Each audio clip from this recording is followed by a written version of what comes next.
Hi, everybody. My name is Laura Franke. I'm the Sustainability Coordinator at Housing Development Consortium of Seattle-King County. And I'd like to welcome you all to our Inflation Reduction Act series of Lunch and Learn sessions. This is the kickoff, and so we're really excited to see so many of you joining and participating. We've got a great session set up today to talk about federal resources, so primarily tax credits, deductions, and the like. Our speakers today will be Thomas Stagg from Novogradac and Sunnie Park from King County Housing Authority. This session is being recorded and we will be monitoring the chat. So I will ask that as you have questions during the speaking portion, please feel free to drop your questions into the chat. And to the extent that we can fold it into the conversation, we'll do that. We will also have time at the end of each presenter, as well as at the end of the combined presentation for some more Q&A. So without any further ado, I will turn it over to Thomas and let him kick us off. All right. Thanks, everybody. I'm Thomas Stagg with Novogradac and Company. I know a lot of you. I saw a lot of you at Housing Washington last week. That was really fun. But I'm going to talk about Inflation Reduction Act, kind of the federal resources. And if we look at our agenda here, I'm going to go very quickly over the spending provisions because they're going to be covered in more detail by people who know way more about this than me during this webinar series. Then we're going to get down into the deep and dirty on the tax provisions because you know me, I love taxes. I love talking about those sort of things. And at the end, Sunny's going to do a little case study because they've actually are trying to get some of the adders on one of their projects. And she's going to talk through that process and give you a little more kind of boots on the ground preview to it.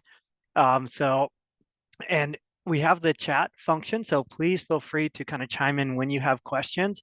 But as I said, I'm going to go kind of very quickly over the first provisions because that's just going to give you a taste of what they are. So you can tune into the other ones to learn more about those provisions. So the spending provisions, the first one is the EPA Greenhouse Gas Reduction Fund.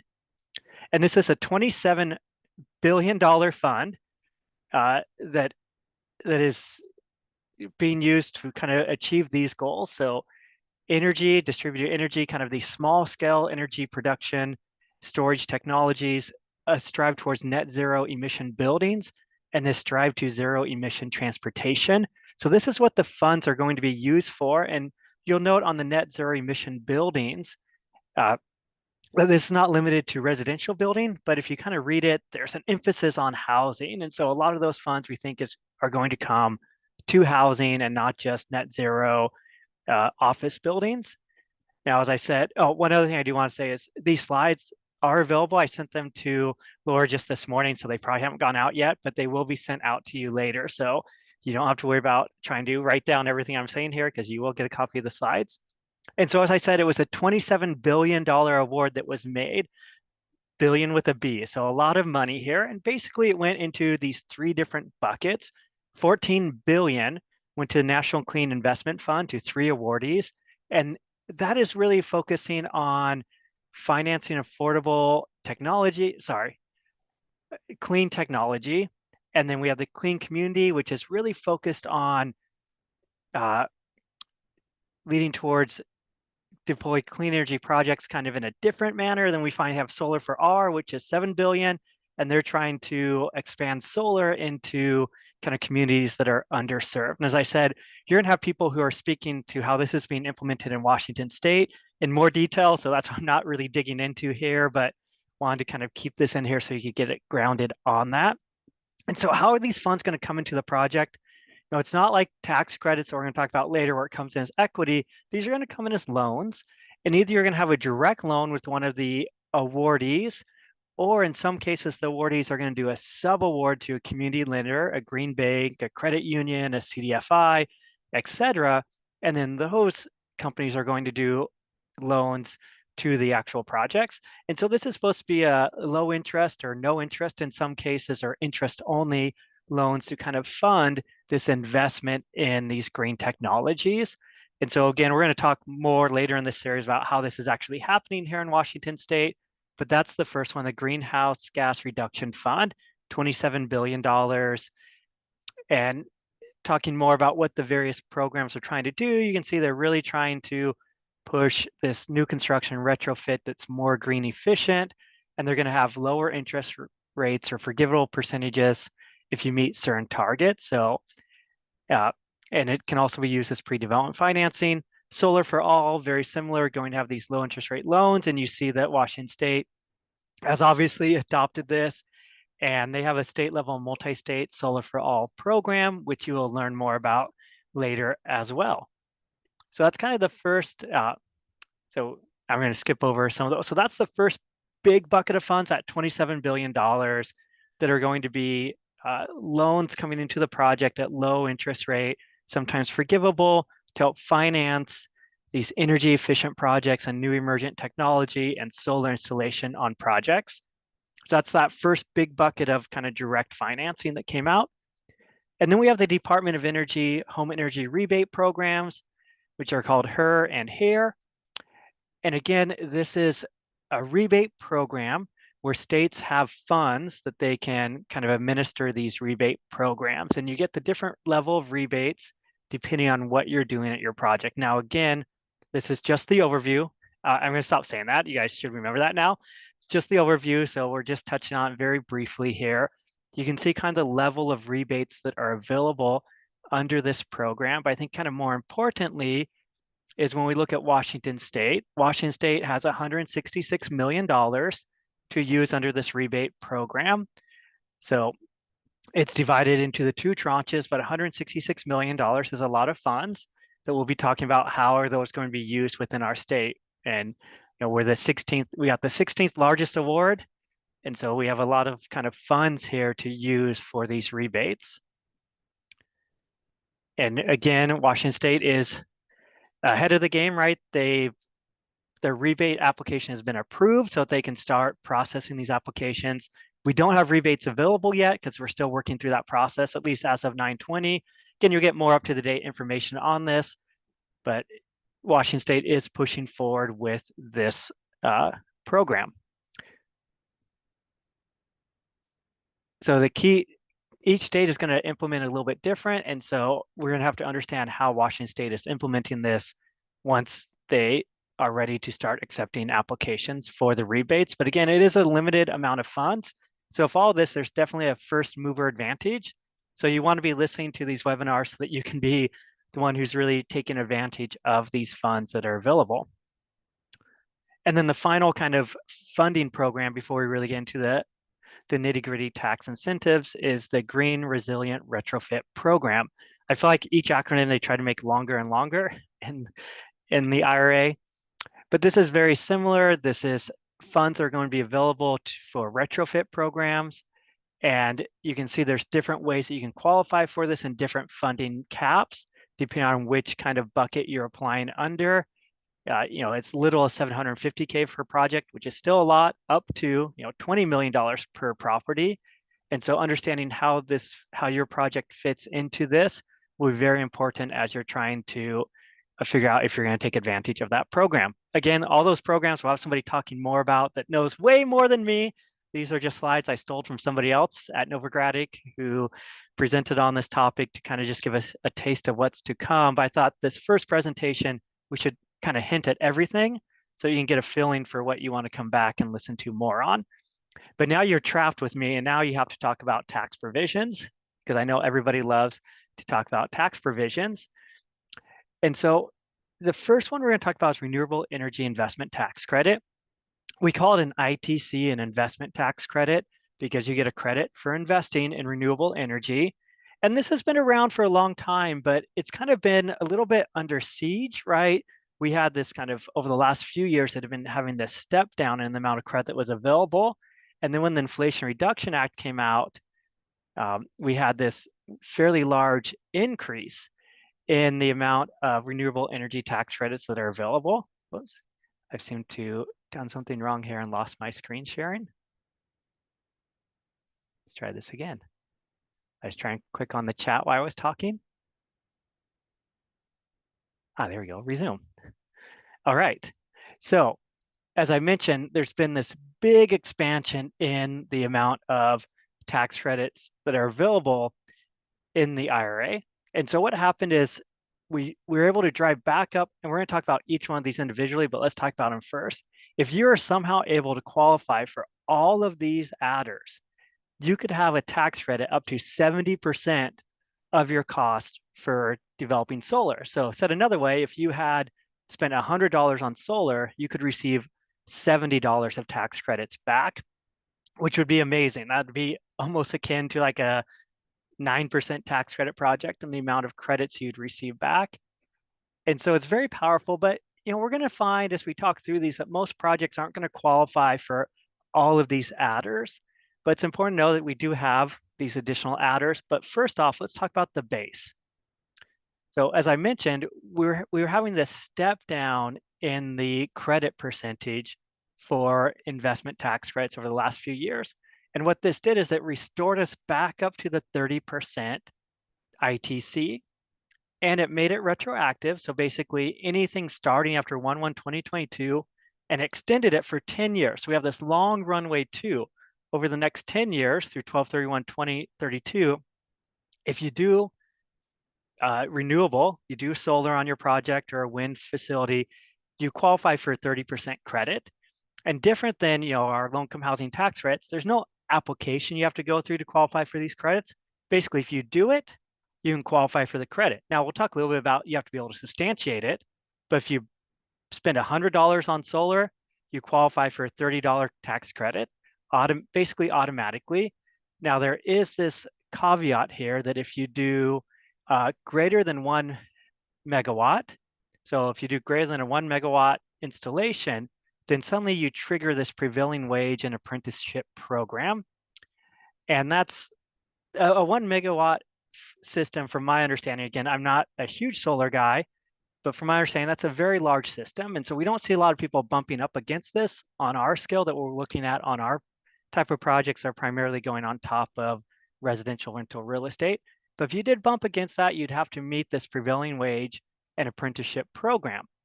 And if you want to know more about that, we have a blog post that you can come and read to dive deeper into that if you're looking at doing a bigger than 1 megawatt installation. But in our experience, we haven't seen a lot of people who are doing anything that large. So let's start talking about these adders. That's the old information. That's kind of what we already knew, the solar that we kind of worked in. But now we have these adders here that can increase the amount of solar that you can qualify. As I said, these are added on top of the 30%. And so you can add up to potentially all the way up to 70%. So the first adder is the domestic content criteria. Now, in order to qualify for domestic content, it's not 100% of your project is domestic content. You have to meet certain thresholds. So anything that you're working on now that you've started construction on, if you're qualifying for this, assuming that you are doing solar, wind has its second category off to the right, but we're going to mainly focus on solar because I don't think a lot of people are doing offshore wind in King County. So we're looking at solar. If you do it right now, 40% needs to be domestic content, and that steps up 5% a year through 2028. And then from 2028 to 2032, when this all kind of sunsets, we're at a 55% requirement.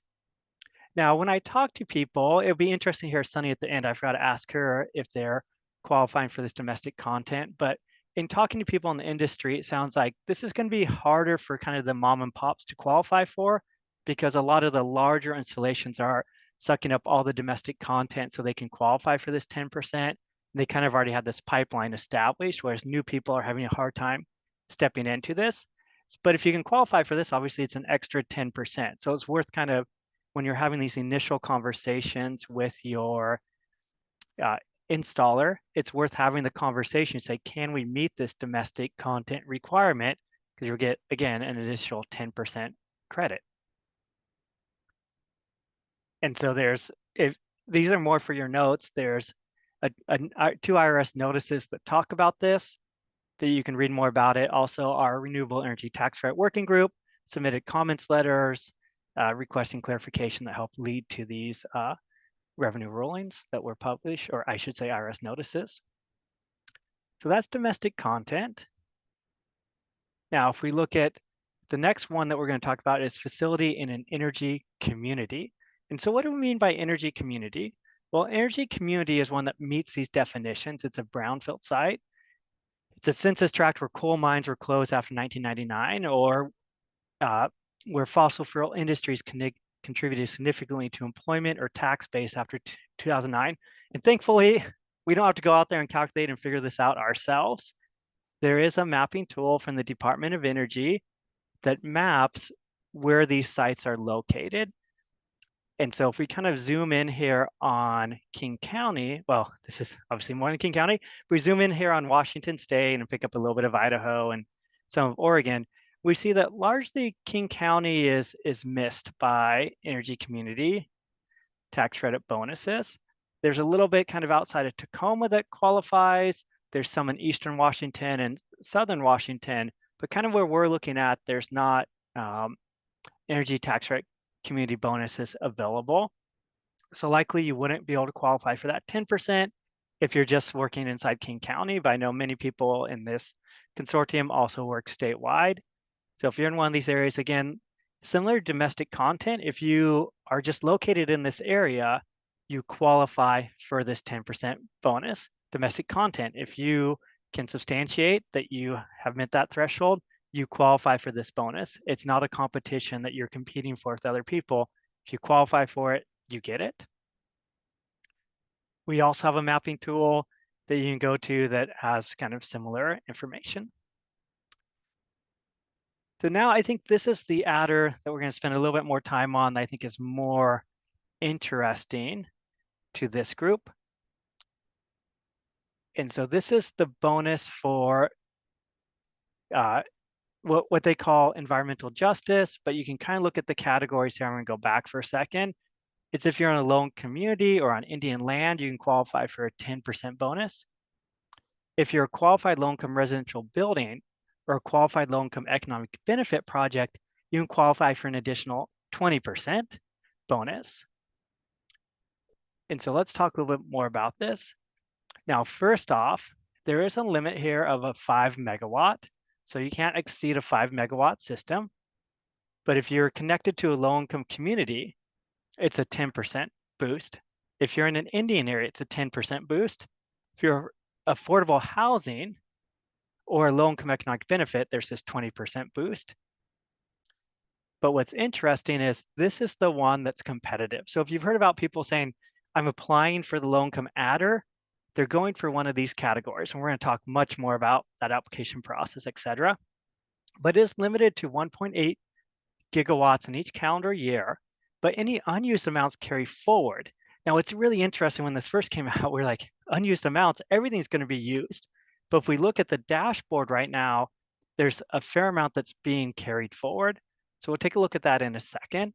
There's a couple of links here in your slides that talk about the web page where you can go look at for more information. I will also say that the application's open May 28th, but it's still ongoing. I have the exact dates on the next in a couple of slides for you because I wanted to kind of talk about the applications before we did those dates, but now I'm kind of spoiling it for you that if you're interested in applying for one of these adders that I'm talking about here, the application deadline has been extended for till October 10th. So 2 days from now is the application deadline, midnight 2 days from now. And so if you're listening here and you get interested in this, like it is time now to try and put your application in. And we'll talk about that process in a second, but just know application is still open, but only for 2 more days. And so what they did for the 2024 round, they took this 1.8 gigawatts and they put it into 2 different buckets. So the first bucket is the place-based incentives. So that's either you're in a low-income community, which is a new market tax credit census tract. And again, there's a mapping for that. So if you're located in a low-income community, you can qualify for this 10%. You can apply for this 10% boost. And then they took 200 megawatts of that 800 megawatts and said, this is for Native American communities. And again, you can apply for that. That's category 2. Then the remaining 100 or 1,000 megawatts, or I should say 1 gigawatt, is for household-based incentives.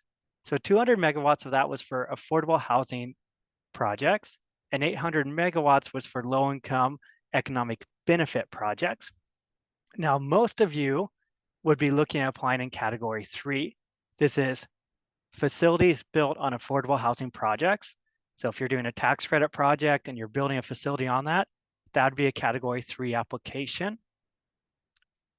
And if we look here, so here, this is from the dashboard. I updated this yesterday, but I will take us over to the live dashboard in a second because you'll see in Sunnie's deck, she has one that she updated, I think 4 days ago, and the numbers have changed.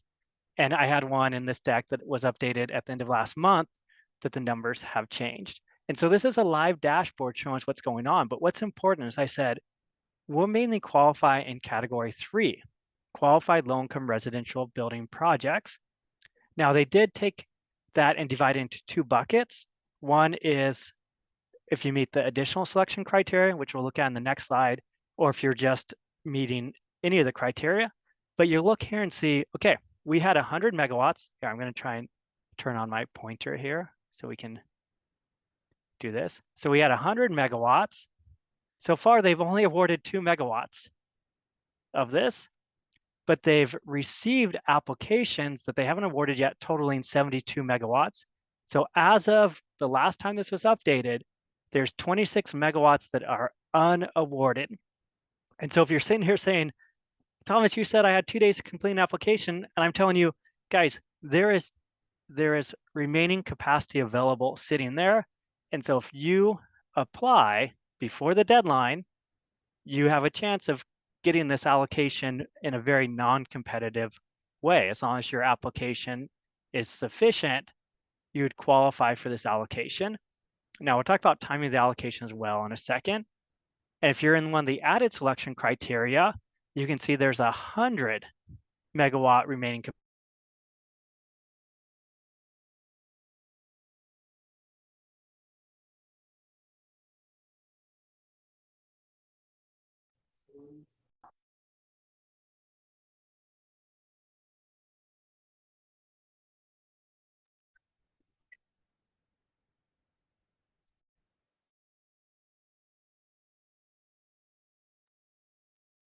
I was wondering if it was just me. I think we've lost Thomas. Yeah, I have him frozen also.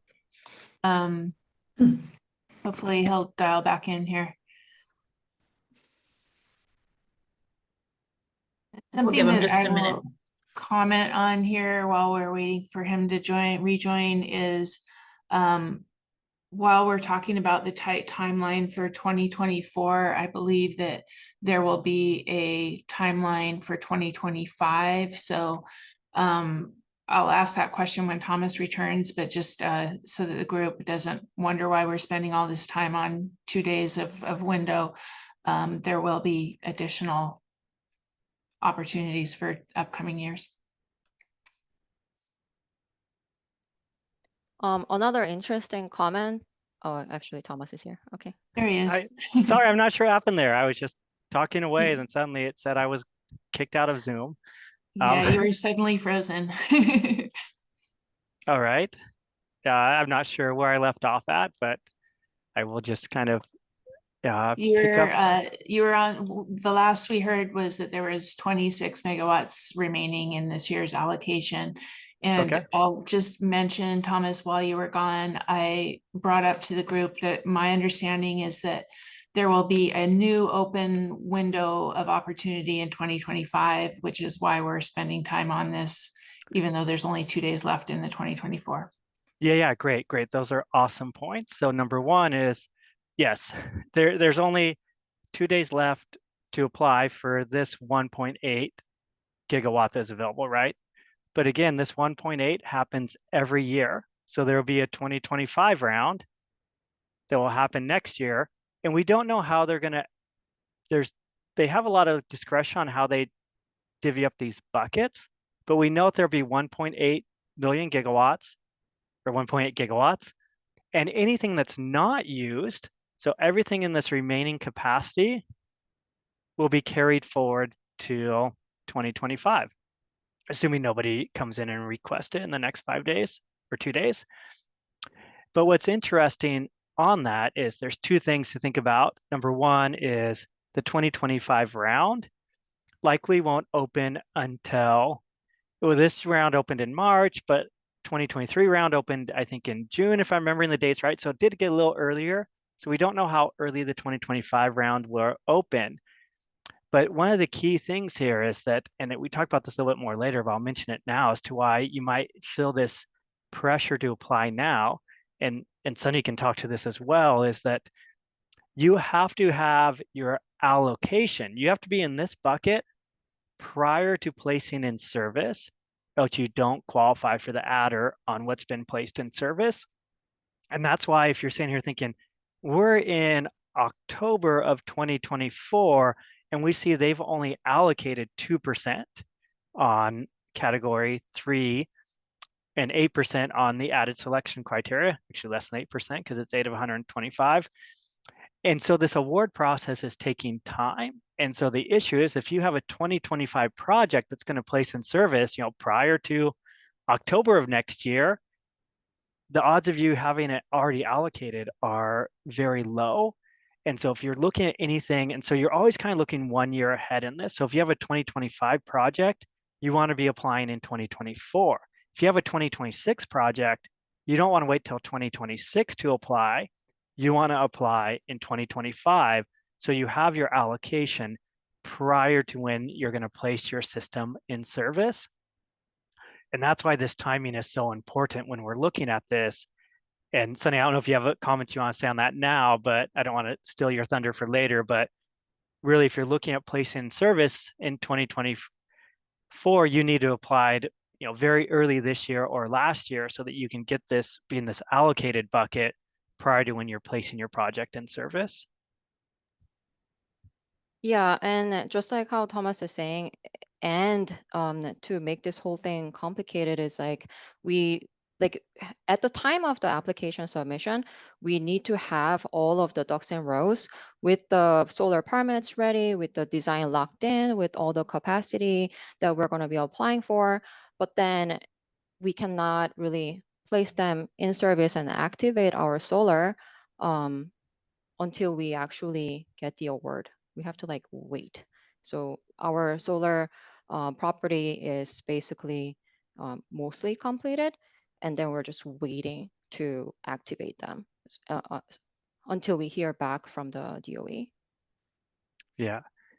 And so the one concern that we have when we look at where the remaining criteria are is when they do the buckets for next year, are they going to say, wow, this one is really oversubscribed?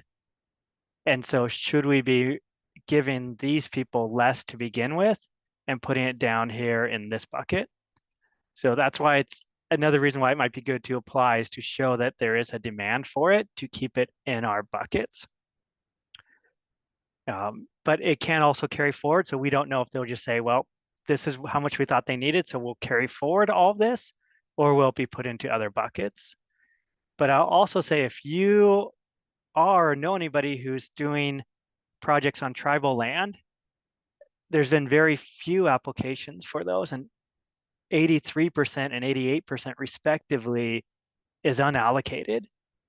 And so obviously, if you are looking at anything on Indian land or are friendly with any of our native developers, that we should definitely be talking to them about this additive incentive that appears to be very underutilized.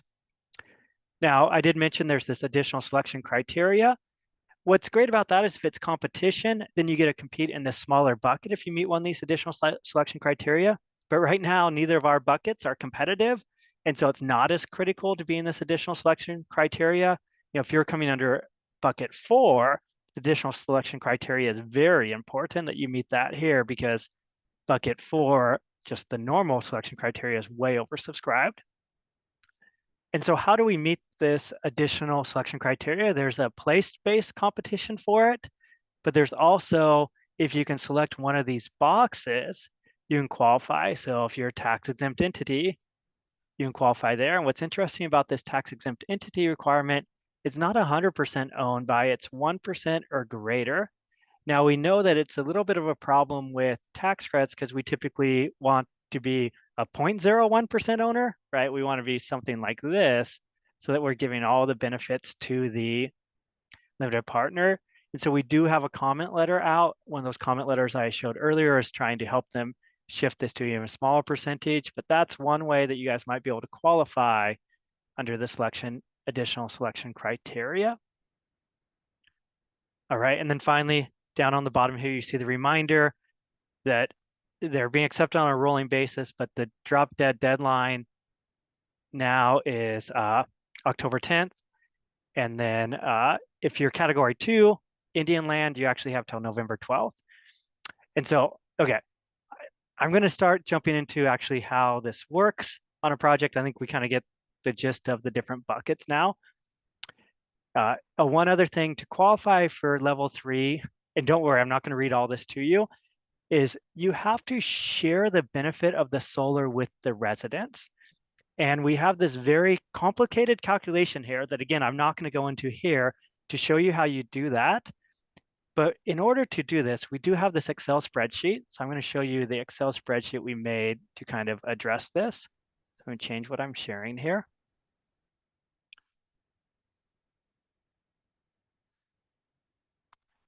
And you can either do it by basically reducing a tenant's utility bill, so passing on the utility savings directly to the tenant, or, and this is the way that many of our clients are meeting this because they don't want to play around with utility allowance with all that's going on in that, and they might already be providing a lot of these services already. You can meet it by passing the financial benefit to the tenants via providing extra services. So free or reduced high-speed internet is a good way to meet that. Financial literacy programs, wellness programs, shuttle services. So a lot of the stuff that we might already be doing, if we can, you can count that towards meeting this sharing of this financial benefit. So 50% of the financial benefit has to be passed on. As I said, it's a very kind of complicated calculation that we go through, but I don't think it's going to do anybody's good here on the call to talk through all those, other than to say that it's a complicated calculation. When you're ready to do it, we can talk through it and we can help you with it, but you do have to pass that savings on. The good news is a lot of this stuff is stuff we're already doing in the tax credit world. Okay, let's jump back to the PowerPoint here. I would, yeah. Let me interrupt briefly. There's a question in the chat that I think is something that might be getting addressed later on, but I'll just bring it up here too. Laura, we can't hear you. Oh. Nope, there you go. Am I back? Okay. There's a question in the chat from Becky about how is the typical LIHTC project applying for and layering these credits with LIHTCs? Wouldn't LIHTC investors and other funders want to be able to underwrite this credit prior to the start of the project? And I think this might be getting addressed later, but I wanted to just bring it into the conversation now in case you want to mention something about it at this point. So let's jump forward to the economic benefit. So again, we can get up to 70% credit here, as we talked about, but likely we're not going to see a 70% credit. And in fact, I'm going to jump over to the Excel spreadsheet because I think it's funner to look at it that way, because then we can play around with some assumptions as we talk through this.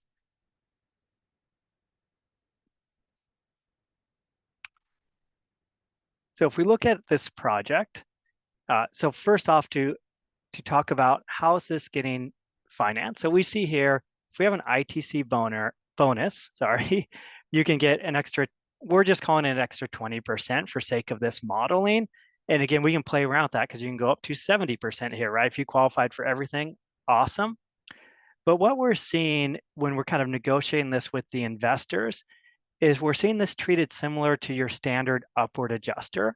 Something along the lines of, we know we're going to qualify for the 30% credit, but if our application is accepted and we qualify for the additional 20%, let's call it, or additional 10, whatever it may be, then we have an upward adjuster, right, that would increase our equity in this case by $85,000. And so that's typically how we're seeing it handled. Sunnie, is that how yours was handled as well? And that is exactly how ours was handled. Okay, I hope I'm not stealing all your material.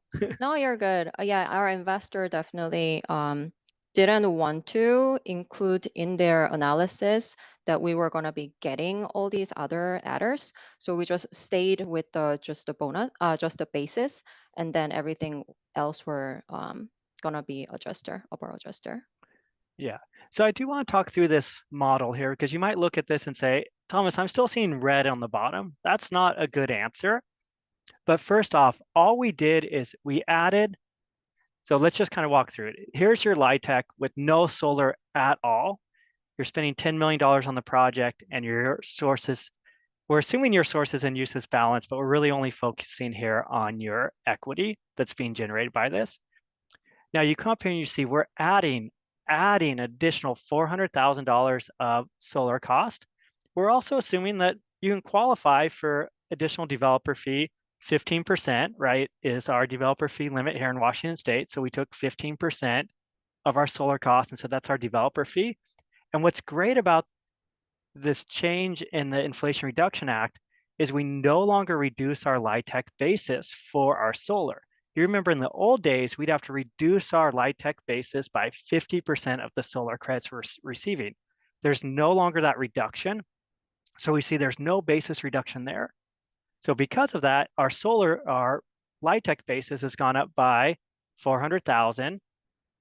And so we're generating an additional almost $19,000 of credits on an annual basis. So an additional 200,000, we'll call it 189,000 of low-income housing tax credits on this because of that 4%. And then on top of that, we also get our solar credit of 30%. So how I look at this, if we take our ITC, our low-income housing tax credit percentage of 40%, and we take our renewable credit of 30%, we end up financing 70% of the cost of this solar with LIHTCs. Well, I guess not quite 70% because then we're selling it for 90 cents on the dollar. So we're financing 63% of our solar costs are financed by tax credits. So we only have to find financing for 37%. And that's why we're down here at this, $100,000. That's roughly 37% of our solar cost additional cost here. Now, some of this can be financed by deferring our developer fee, which was just an addition. Some of it can be financed by the fact that we'll have lower utility bills potentially. So there's various other ways that this will be financed. But if we come over here and look and say, let's say we qualify for the 20% adder that we talked about, we see that gap is much smaller. It's only about 50% of our developer fee. So we could defer our developer fee to close the gap because basically we're getting credits equal to 90% of our cost. And then we're selling those for 90 cents. So we're getting equity in our pocket equal to 80%. Therefore, we only have to finance roughly 20% of our total cost here. Now, what's even crazier is, let's say this is in a DDA or QCT. Right now, we're not assuming this is in a DDA or QCT, but if this were in a DDA or QCT, we see that this project's clearly oversourced because we're picking up all of our equity. So what I want to do is I just want to isolate this, and this is why I want to do this over here in Excel. So we're going to take our solar basis, we're going to add in, we're going to do our 130%. So we end up with additional basis of 600,000, and we're able to earn 4% credits on that. Sorry if this is too small for you. Try and do this on the fly because I think people will be interested in this. So that's our low-income housing tax credits. Our solar credits would obviously stay the same.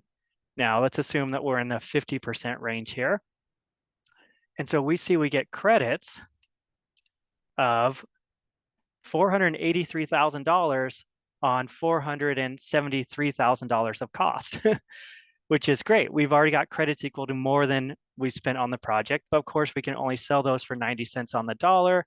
So if we just isolate this, we're able to generate $435,000 of credits of equity on $412,000 of hard cost. So it goes a long ways to kind of being able to make your project very feasible based on the amount of on spending on investment tax credits. Now, of course, again, this could go all the way up to 70% here, and we see we'd have even more equity. So I just kind of want to drive home that, these additional credits, number one, they're not necessarily going to close the entire gap, because even in this scenario, we're getting 90% credit on our spend. Now, if we were able to qualify for domestic content, we would be getting 100% credit kind of back to what we're spending. But then you have to sell that credit at a discount, and that's why we end up with a little bit of a discount there. Any questions while we're playing around with the model here of how this kind of flows through? Thomas, there was a question that came in from Ben. Can nonprofits who are using 501c3 bonds instead of LIHTC get direct pay on ITC?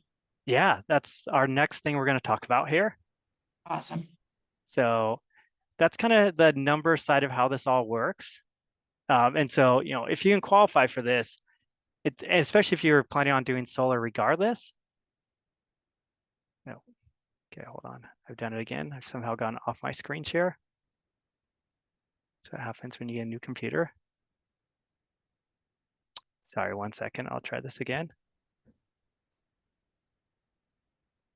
All right. So that's the numbers of this. So there's 3 different ways to monetize this. It's almost as though you knew my exact next slide. You can sell to the investor. That's kind of the model we've shown there. 90 cents on the dollar is what we're modeling there. It's sometimes going to be higher, sometimes lower, depending on what's happening. You can transfer the credits. If you're a for-profit entity, you can just transfer the credits to somebody else, and they'll pay you for the credits, and we'll look more at that in a second. And finally, if you're not for profit or a government entity or a tribal entity, and we'll look at all the examples of that, you can do what's called direct pay. And so let's look at each one of these. We're not going to look at sell to investor. We've already looked at that. So transfer Thomas, credit. Yeah. I'm sorry to interrupt. There's a block on the right screen. If there it's gone. There Okay, we go. thank you. Sorry to Yep, no interrupt. problem. Okay. No, that's great. I'm glad you interrupted. So transferable credits, these can be transferred to eligible taxpayers. And basically what happens is it's like you're selling these credits. So you find somebody who's not going to be a partner in the partnership. And so this helps with, like, if you're doing a retrofit and you don't want to restructure the partnership and make the current partners pay for it, you can just add the solar on, and then you can transfer this credit to a different entity. They pay you cash for this. So again, let's say we had $100,000 of credits. We're selling them for $90,000. The partnership gets $90,000 of cash. The person who purchased it gets $100,000 of tax credits. Everybody goes away happy. This $90,000 you get, very importantly, is not taxable income.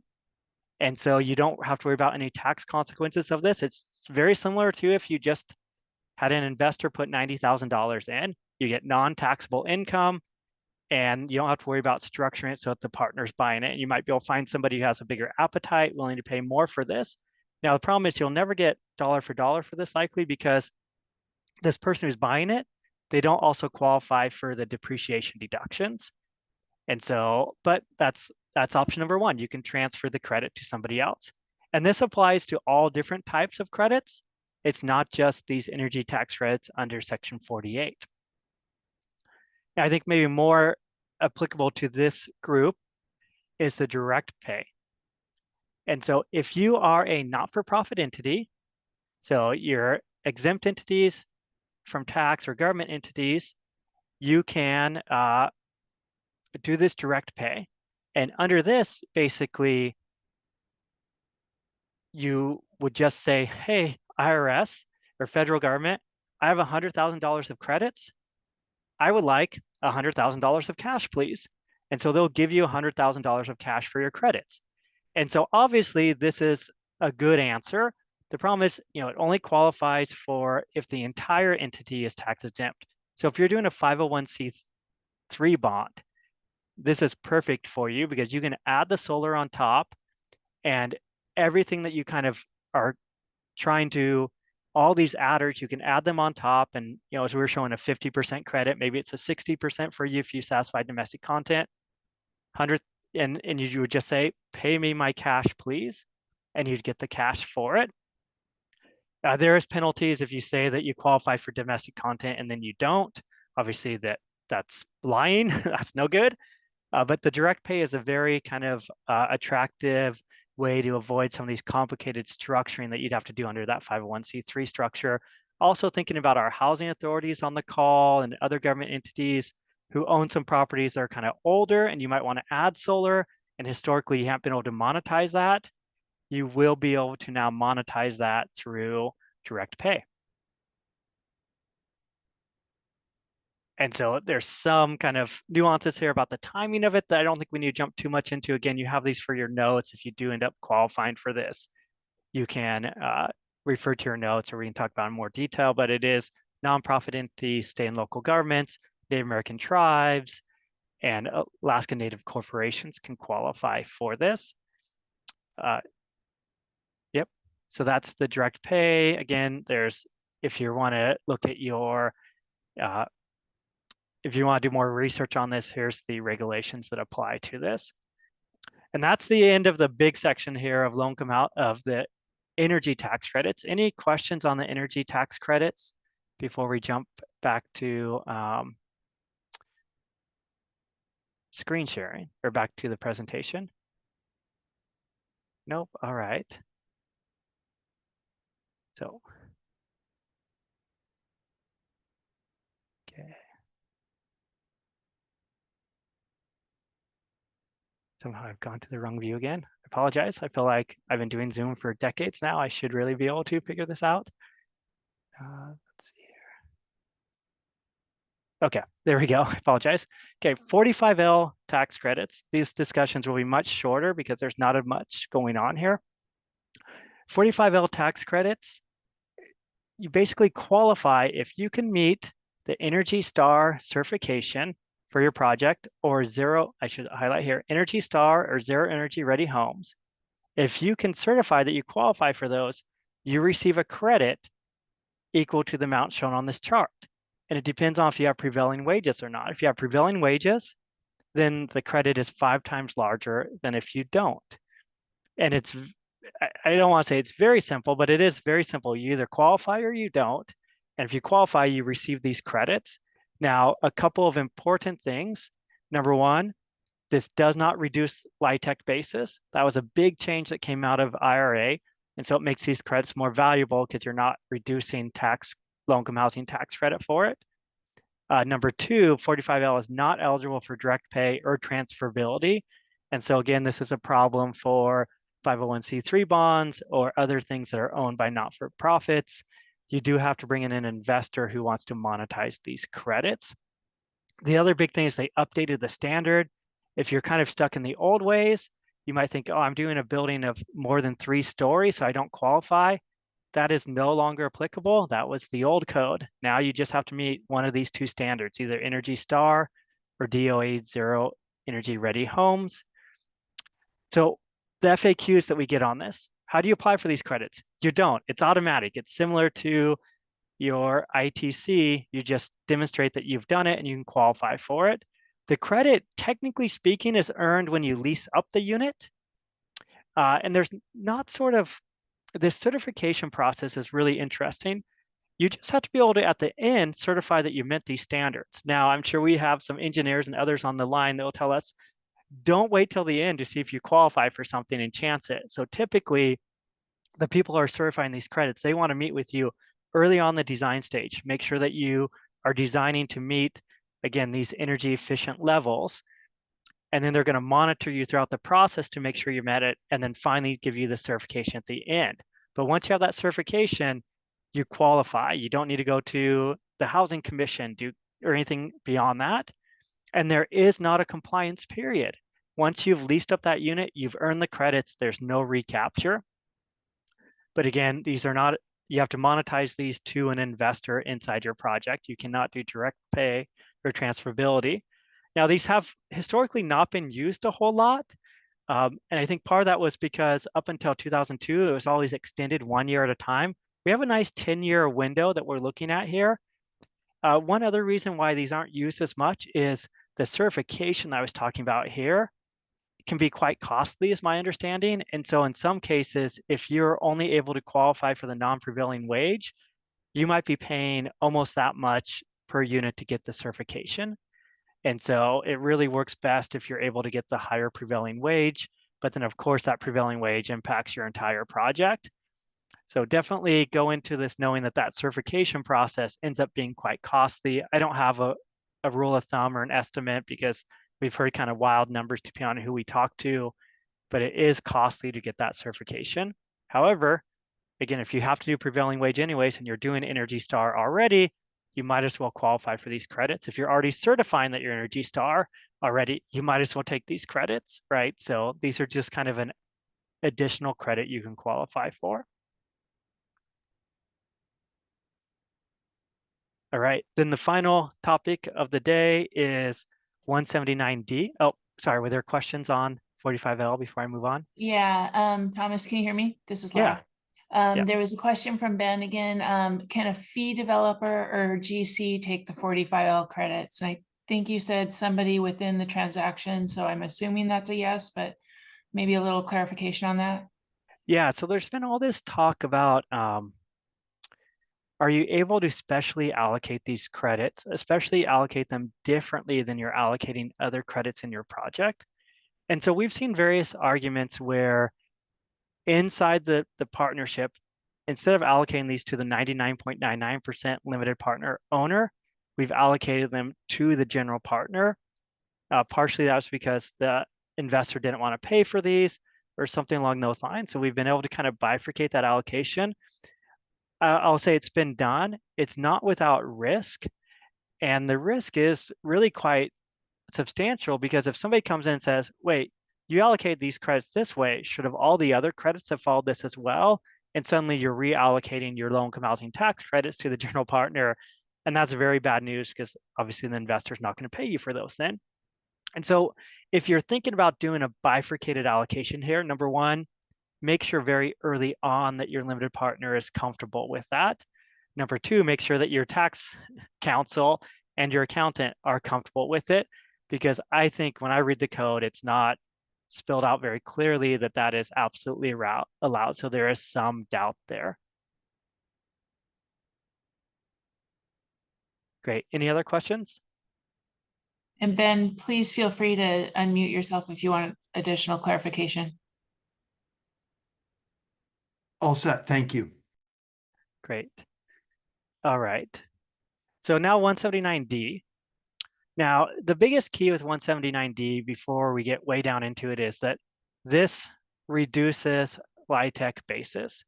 And so if you're doing a low-income housing tax credit project, you basically would never want to do 179D, because what happens is you're basically taking a deduction, which again, without getting too far into tax credits, a deduction is only worth 21 cents on the dollar, as opposed to a credit's worth dollar for dollar. So basically, if you had a $1 and you took a 179 deduction, you'd basically get 21 cents on the dollar in tax benefit.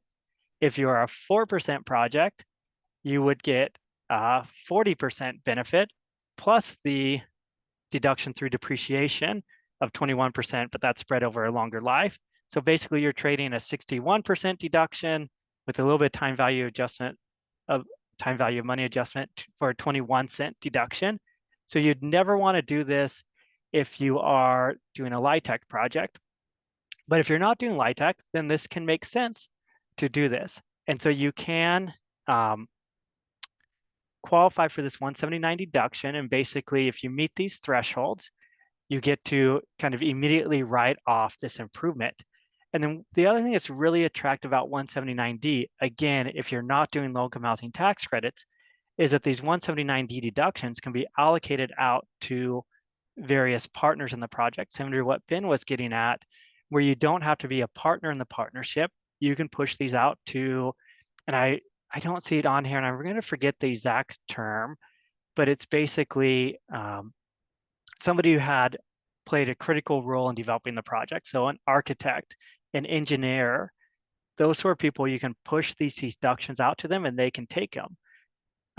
The catch there, though, is obviously number one is if you're doing low-income housing tax rates, you want to do that. Number two, there's this really interesting court case that came out earlier this year where they limited, so this project would have qualified, I'm going to forget the exact numbers, but we're going to use round numbers here, would have qualified for $1 million of 179D deductions. But they pushed them out to the architect, and the architect only provided $300,000 of services to the project. And so the court said that your 179 deductions is limited to how much you were paid for your work on the project. So instead of getting pushed out $1 million, they only got pushed out $300,000. And so it's unclear. That court case is fairly new. It's unclear if it's going to be appealed, and if it would be upheld on appeal, et cetera. But that is a big caution here. If you're looking to push these out to a partner, or if you're a partner looking to buy these, you have to be aware of this court case that might limit your benefit from the 179 deduction. And so again, you qualify for this by improving the energy efficiency of your project, and you can get a boost. If you have a higher energy efficient gain, you can get a larger 179D deduction. All right, and that was the end of kind of my, again, this is just for your notes, of my planned information. I'll see if there's any questions before we turn it over to Sunnie for her kind of take on what they've experienced as they've tried to work through this for a project. And we're clear in the, oh, I take it back. Will information for the application website for environmental justice solar DOE program be referenced in the notes? Yeah, there's a link to it on the PowerPoint. So I'll share this back again real quick. If you were to, I go a long ways back apparently, and get rid of these boxes that are covering us up. Oh, now I've lost my share screen again. But if we go all the way back to the screen where we have the box, on there, you'll be able to see there's a link to the website. I've sure written down what slide it was.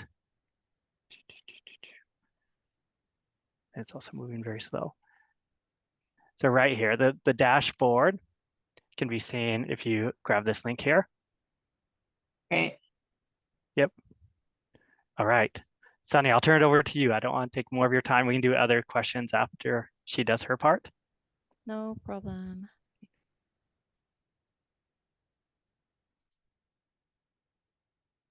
Do you guys see my screen? Yes, we see it.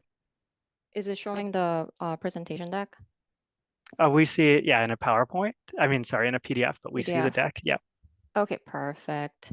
Hi, everyone. I'm Sunnie Park, Development Manager with King County Housing Authority, and I'm currently working on a project called Kirkland Heights Redevelopment Project, and we apply for the energy tax credit that Thomas went into in depth, the Low-Income Communities Bonus Credit Program in the 2024 round, and we are currently waiting for the result or notification.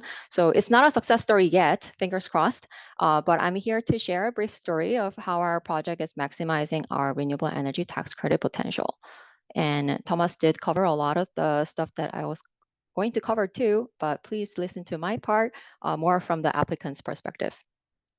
So Kirkland Heights Projects is an occupied rehab and new construction project located in Kingsgate neighborhood, northeast of Kirkland. And it's a 4% low-income housing tax credit project. And I'll just quickly do a overview of our property. There were 25 garden-style buildings when we acquired the site back in 2019, with a total of 180 units. They were built in the 70s and needed major rehabilitation. As part of this redevelopment, we are rehabbing all units, adding a third floor to 12 of the aplexes, and building 2 new residential buildings and a new community building, and making this whole total project to be 276 units. And acquisition, this east lot that you see was vacant, and we maximized available density as much as we can. It's a family-friendly property with many 3 bedrooms and 4 bedrooms and a large open space. And because we wanted to minimize displacement, we planned our construction to phase over 3 years so that we can move around our tenants on site.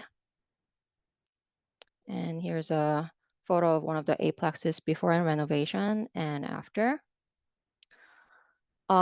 Just quickly running through. So just like everyone else, we were very excited to know in early 2023 that the Inflation Reduction Act will be expanding, allowing us to first double dip in renewable energy tax credit program and low-income housing tax credit program. As Thomas mentioned previously, we were required to subtract half of the solar expenses from the eligible basis under the low-income housing tax credit program, but that was no longer required. So that was a big boost for us. And secondly, there were a bunch of all these bonus credit programs that were available under the Section 48E. So we wanted to take advantage of that. And if you look at this chart, you can see how the bonus credits can really stack up. First of all, there is the base ITC of 30% for all the eligible energy facilities, 10% for the domestic content, 10% for energy community, 10% for low-income community, and 20% for qualified low-income residential building project or qualified low-income economic benefit project. So looking at all of these adders, we really delved into it one by one, line by line. And so for example, like initially we looked at the domestic content requirements too, but after speaking with our solar contractor in depth, we determined that the solar market is not ready for this. And it was going to be very challenging to ensure a certain percentage of the components like the steel, iron, or the manufactured products was going to meet the domestic content threshold. And to add, our solar contractor was a small player in terms of the whole bigger picture of all these other projects providing solars that are connected to the grid. And our project was one of the largest project that they worked on.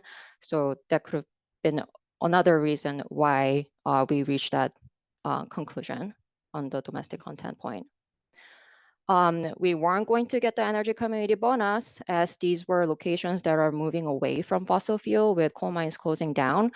Thomas also showed it before. This is a zoomed in version of the King County. You can see that the city of Black Diamond area and the surrounding areas are the only eligible locations. And then there was the new markets or Indian land bonus, which we didn't meet, but just for your information, you can see that these areas are heavily concentrated in cities south of Seattle and also not including the east side. But overall, we were gonna be eligible for the 20% bonus under this category for the qualified low-income residential building project. So we focus on our application for that program specifically.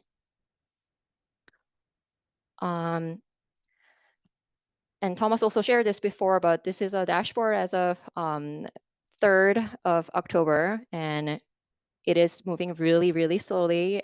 There was only one, I think, change from my slide to Thomas's slide within a week. So DOE is really taking the time to review all of the applications that they have received.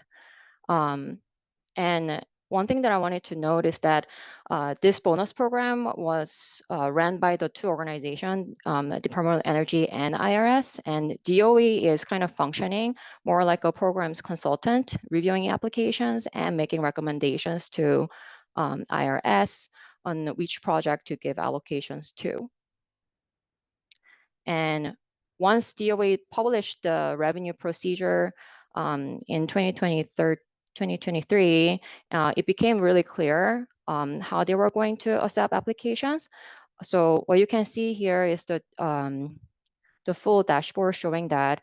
And Thomas kind of covered all of the category description, but basically our Kirkland Heights project did not make category 1, did not make category 2, and not for category 4 either. And we thought that we could potentially meet this category 4, but we realized that these projects all have to be front to meter, which means the project had to be directly connected to a grid, and its primary purpose is to provide electricity to one or more offsite locations. So even though our project was going to be for households with below 80% area median income. We did not meet that category. So even though it's like 900 megawatt allocation for the category, it was unfortunate that we were kind of shoehorned into just this small bucket of 100 megawatt AC. Okay.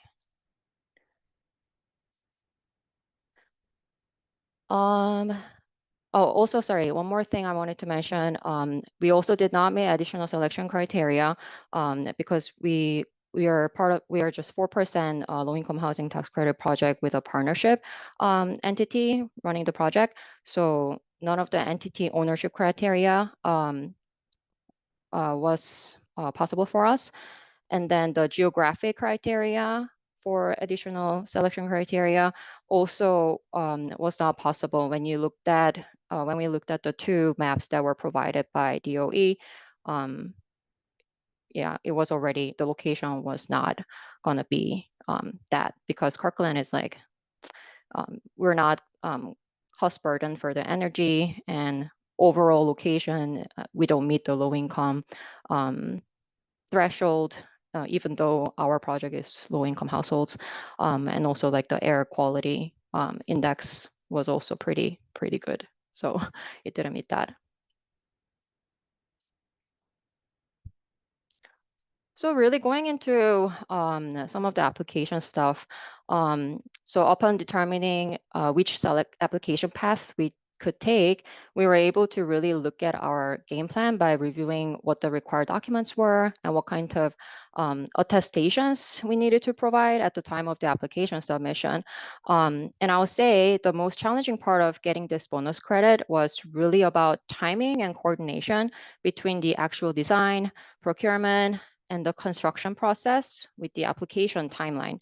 And as I mentioned earlier, at the time of the application submission, we needed to have an executed contract for the installation of the facility, meaning we had to have the right solar design locking in the facility's capacity, bid it out, select, and award a contract. We also needed all of the solar permits completed and have in hand from the City of Kirkland.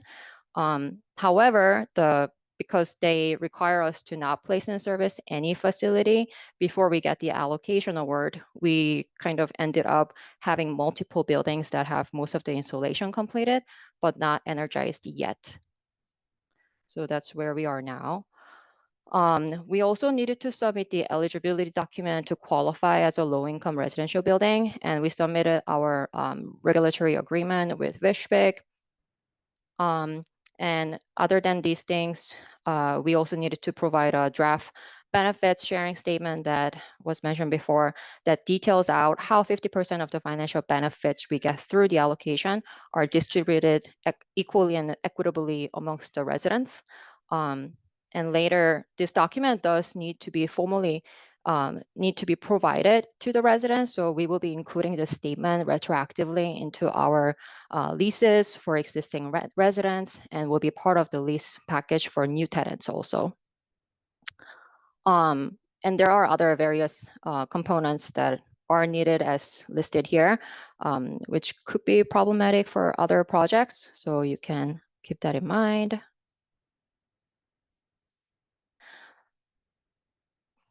And the whole design process, I would say, was a months-long activity that was very iterative. The main stakeholders that were involved in the design were our solar contractor, energy modeling consultant, and our project's electrical engineer. Initially, when we didn't know the details of the regulations, we were working with the solar designer to put together a design that maximizes our capacity and fully utilize all of the roofs that were being considered. But after realizing that there is a benefit sharing requirement, we had to take a step back, and we needed to engage an energy modeler from O'Brien 360 to do a bit more in-depth analysis. So the regulation asks to justify how we are distributing the 50% of the financial value via utility bill saving. And Thomas showed like all these other ways that we could meet that requirement, but we actually chose to do the utility bill savings. The way we did it is through incentivizing our residents by not charging them for water heating and offsetting the respective electricity consumption through solar production. And this method worked for us because we previously made the design decision to install centralized heat pump water heaters at each building to free up in-unit closet space and to have more sustainable design. And at the time, we also anecdotally knew that water heater consumption will be closer to 70% of the common area utility usage. But we just needed to like prove our assumptions through our analysis. And in the justification that we provided to DOE, we showed firstly how much each of our common area utility components consume. And in our case, there were common area lightings, centralized water heaters, and EV charging stations. And this is the portion of the work that the energy modeling consultant needed to do with our project electrical engineer to accurately identify the expected consumption of each building system that's in this. Then we showed, secondly, out of those common area elements, how much does water heaters consume and whether that is over 50% of the total usage or not. And then lastly, we showed how the design solar facility offsets that total projected common area utility. So once all this analysis was done, we realized that the initial design was covering more than what was needed. So we instructed our solar designer to downsize our facility a bit too. So that was another step we needed to do. And throughout this whole process, and layered with the permitting, our solar designer, they needed to make multiple changes as we get inputs from the certified third-party electrical engineer before we submit to the city, and the comments from the city of Kirkland permitting team that kind of added more changes that we needed to do. And every time there was a change, we had our energy modeler update the projections and revise the analysis. Sorry, I got a pop up here.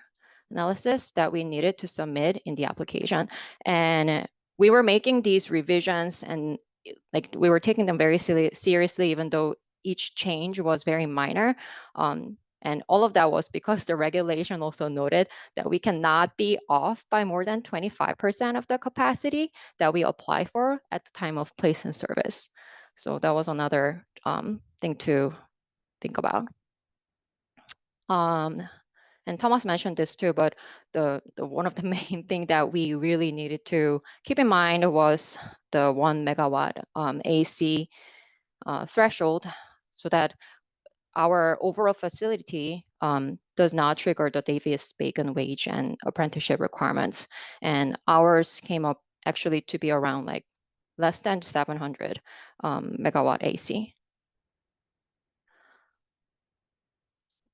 Then Thomas actually ran the whole Excel spreadsheet more in detail, and I'm just running a very simplified version so that you guys can take away what a project financial can look like for the renewable energy tax credit. So based on the solar contract amount of 3.4 million that we had for the ITC, if we assume we get the 30% base, which is guaranteed, and 20% bonus that we apply for, and with an investor price of 95 cents per credit. And on this, as a side note, we did close with our investor with that pricing in 2023. So I think the market kind of changed and the pricing could be lower right now. We are now looking at 1.6 million in equity just from ITC. And even if I calculate it, like even without the 20% bonus, we're looking at around 1 million in equity. For the low-income housing tax credit portion, we're under the 4% program with 10 years, and we're also located at the DDA, giving us 130% boost with the investor price of 97 cents per credit. We're looking at 1.7 million in equity. So from these two programs, we're basically covering most of the solar expenses at 98%. And the cost of application not including all the headache and time that went into figuring out this program, we incurred a minimal cost of $12,000 from working with our energy modeler and Novogradac team's consultant fee. And in our working with the Novogradac team, we also utilize that Excel template that they have put together to verify if our calculation was correct or not. So that kind of gave us a confidence when we were submitting the application materials. And just one last note I wanted to make is that if we do successfully receive the allocation, the challenge that our project is facing is actually at the time of placing them in service. After we receive the allocation, if we do, we will need to place the facility in place and then submit place in service documents. And DOE only allows one place in service date in their portal, which is, I think it's just a limitation in their platform and the portal that they have created. But because our project is over 3 years and we have each building solar facilities is going to be having all the different place and service states, we really need to like work it out with the Department of Energy to see how this is going to work administratively. Like all of this met the single property definition that they had in the regulation, but somehow their platform did not account for our unique situation. Yeah.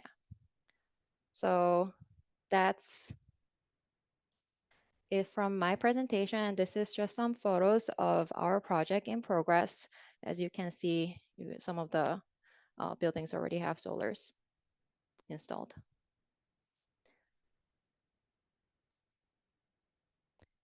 And I know I ran through it really fast because I also need to be at another meeting, but I'm going to open up the Q&A and answer any questions together with Thomas.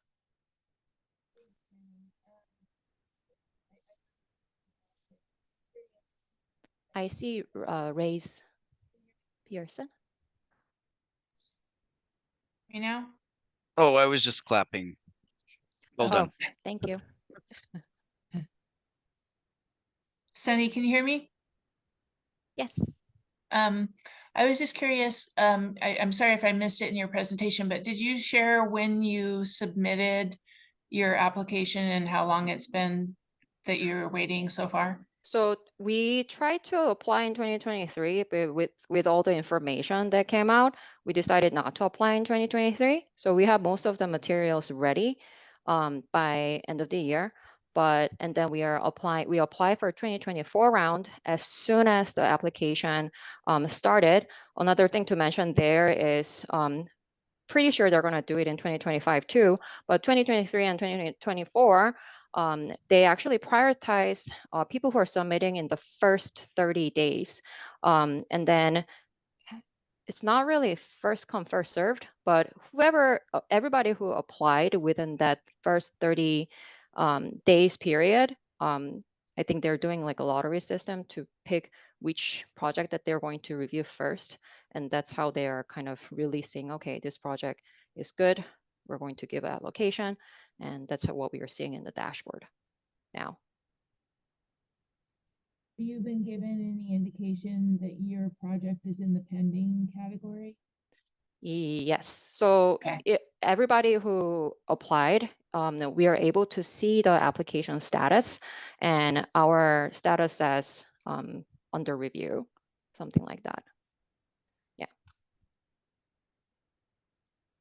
Miss, I don't know if you're able to see the Q&A, but or the chat section, but there's another question. Are there any affordable projects in King County that have successfully used the Section 45L credits, to your knowledge?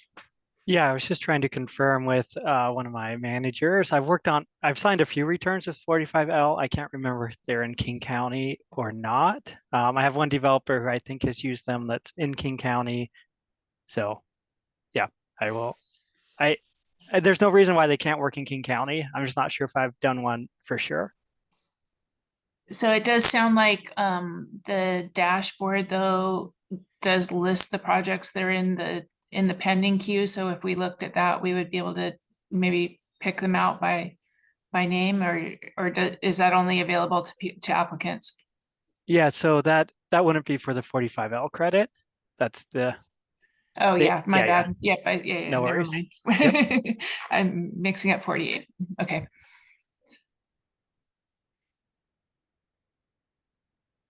And so I just want to say, Any- Laura, thanks for setting up this whole series, because I think, I learned a lot from listening to Sunnie talk about her process, help people better understand what's out there after what I talked about. But I think it'd be just great if King County can be the leader in utilizing this, right? The question that, have we used 45L in King County, that we can't answer that for sure, kind of caused me to pause to say, are we doing enough to get the word out? I know that's hard with prevailing wage and paying for the cert and those sort of things, but we should be striving to utilize all this in King County. Yeah, I think it's something that we'll be trying to advocate from the HCC sustainability side. So I look forward to following some projects that might have an opportunity to access it. We've got a few minutes left here. I encourage anybody that would like to just go ahead and unmute yourself if you have any questions. Reese has a good one here. Can we use any of these programs for retro projects? And I think this is where the 179D comes in really nicely, but I am not the expert, so I'll shut up. Sorry. Yeah, no, that's a great question. So 45L, I believe, is only for new construction.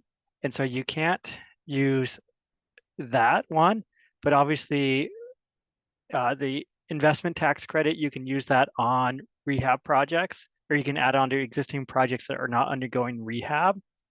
And then 179D, yes, you can use that on as part of the rehab process.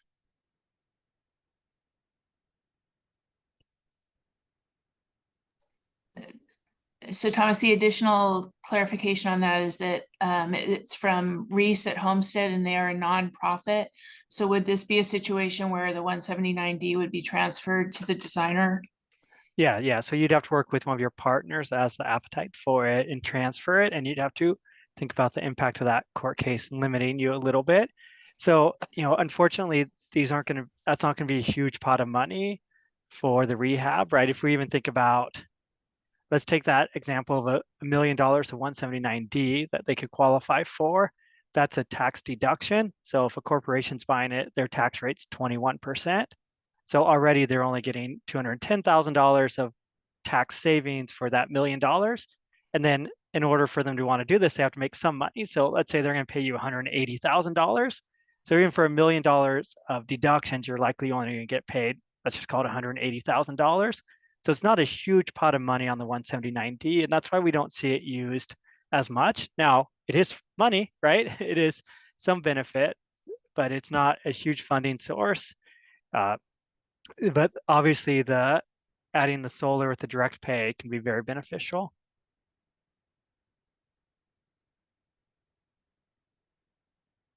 And then all the other DOE rebates and things like that we talked about at the beginning that you're going to be talking about over the next couple of days.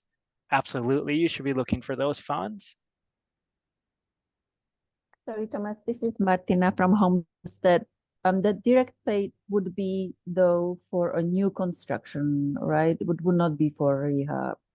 It's for, right. So it'd be that you're adding solar as part of your rehab. Oh, okay. So if you're adding solar, then you could do the direct pay on the solar.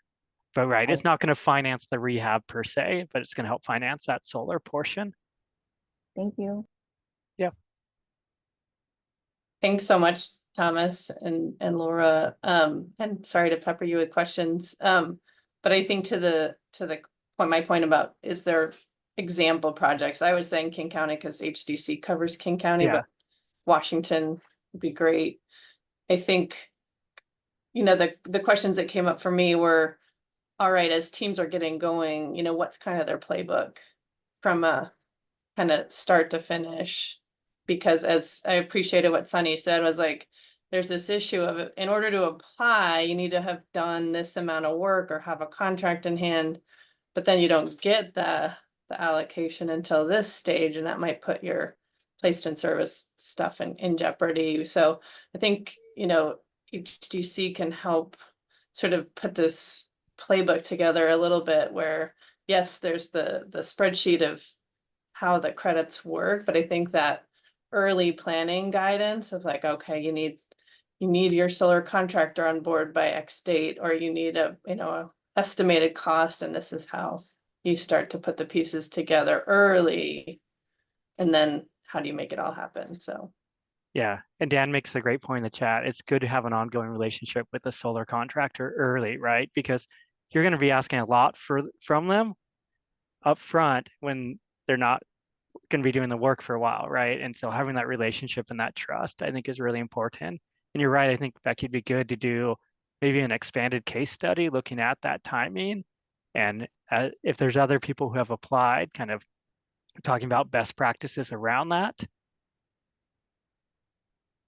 Yeah, Becky, that's a great idea. I'm gonna, I'm flagging that for something that talk to some of our task force groups about and see if we can kind of think through how to do an illustrative timeline for the different pieces. I'm visualizing something in my head right now, but I can't really articulate it. But I think it's a really great suggestion. Thank you for that.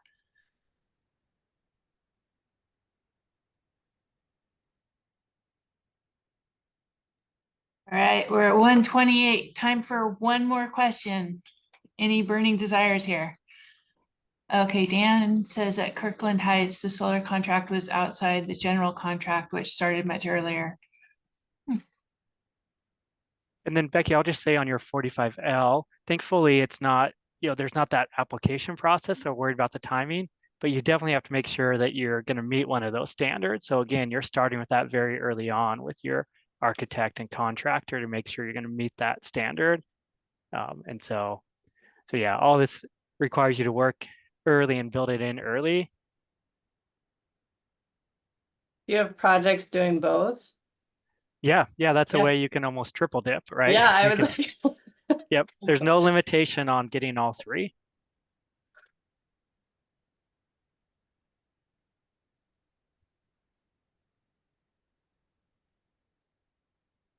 Well, this is awesome. Thank you, right. Thomas and Sunnie, who had to hop, but and I really appreciate all of you that stuck with us for the full period, as well as those that had to drop. Look forward to continuing these conversations. We've got the next session is tomorrow. We've got 2 next week, and then 2 the following week.